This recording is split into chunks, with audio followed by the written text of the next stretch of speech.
Hey guys, I'm Bronson, and in this video I'm talking about the secondary market in Flesh and Blood and the current state as of Q3 2020. So, right now, Flesh and Blood is coming off of this huge demand mountain from what I've seen. And just to preface this in the beginning, that I'm just a guy who looks at eBay and looks at the market a lot, but I don't know everything.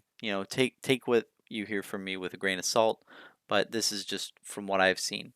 And from what I've seen is in the end of August, Flesh and Blood stuff just skyrocketed. And it was into part of a couple different things, I think. The first being that like they had really good sales, a lot better than expected.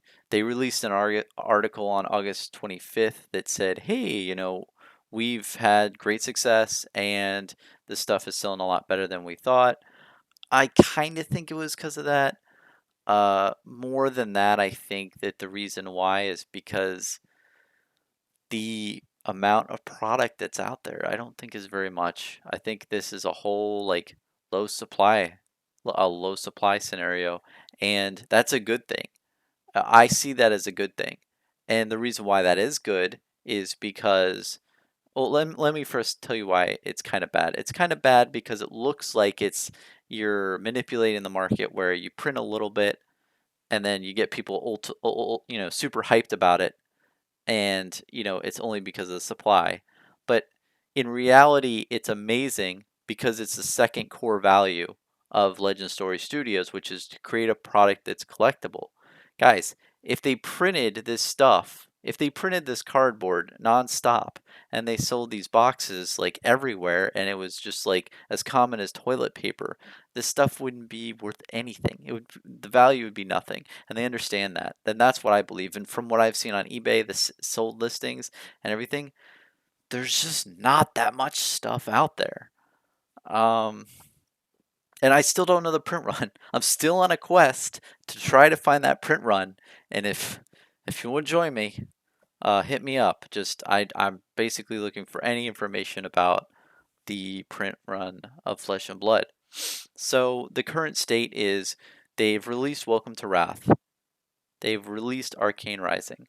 And then those two standard sets off the back of that, they got like super hyped. Then Crucible of War came out, and that stuff sold so fast, and the product was so cool, and they made a lot of great cards, a lot of good reprints, and it's just very interesting how the market took to it. And right now we're kind of in like a somber, I think, like we're still high, we're still up high in the clouds, but we're just gradually like leveling off. Things aren't selling as much, even though they are those prices. I think, I mean, all the cases of Welcome to Wrath and Arcane Rising, I just don't think they're going to move for a really long time. Like, the supply is that limited. I think that the price that people are asking for is justified, and the people who want to buy just aren't willing to pay that price. So I think we're gonna hold still for a while there. The big question on my mind, and I think on everyone's mind, is how is this a unlimited set going to take? So if you don't know about the unlimited set is of Welcome to Wrath and Arcane Rising, where they are going to make a much larger print run, from my understanding, and it's going to give people access to the cards. This is a good thing. So basically, what they're trying to do is saying, hey, we're doing an initial print run for all those collectors and for early adopters. They want to incentivize you to coming on board early. They want to incentivize you to say, hey, I was the guy who bought when they were first starting out. So I can see that, and they want to give you a collectible item in that sense. They've also printed those really nice cold foil cards in the first printing alpha and beta sets.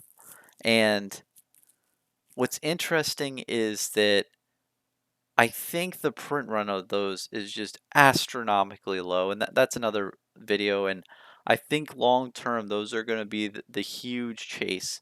And it seems like that's what they want. Like in their article about Unlimited, they specifically said, hey, cold foil is only in our first printing of a product. So I'm really interested. But then another side of me thinks is like, will people really care? Like, oh, I have a cold foil version, but like rainbow foil is like rainbow foil is kind of shinier in my opinion, but it is different and cold foiling does look really cool. Like I'll say, like I've pulled one cold foil card and it looked really cool. And I'd feel like the feeling behind the rarity of the card is gonna overlay versus having that rainbow. It's you knowing in the back of your mind how rare that cold foil is. And I think they're really gonna drive that home because I don't know if you guys have looked at the rarities when you get a foil in the back of your pack, right? There is a 23 out of 24 chance that it's rainbow foil. There's a 1 out of 24 chance that it's cold foil.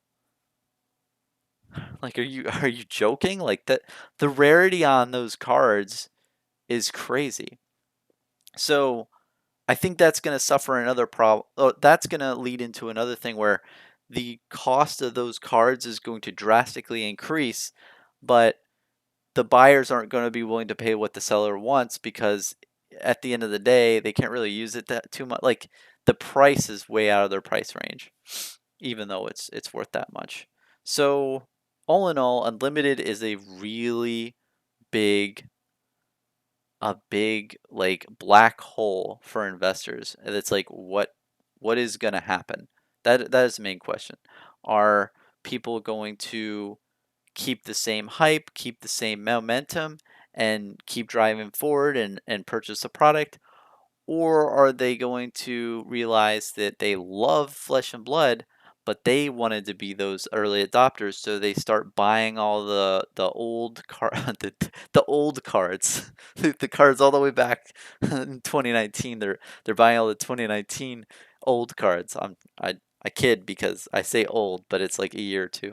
Anyway, yeah, is all the money gonna go that way? Are all the people gonna say, "Hey, I've seen Magic the Gathering. I've seen other trading card games, my friend. I know how this works. I'm not I'm not an idiot. I know that the alpha and the beta printing makes the money. That's where the money goes eventually, so I'm going to put my money in that. But at the other hand, I don't know. It's going to be interesting. I think the company as a whole is doing amazing. The product is amazing. The the feel and everything I'm just floored on, but the market as a whole I feel is very somber at this moment. It's still high. It's gone down a little bit and it's leveling out. It's not as hype, but going into the future, Unlimited is a big deal.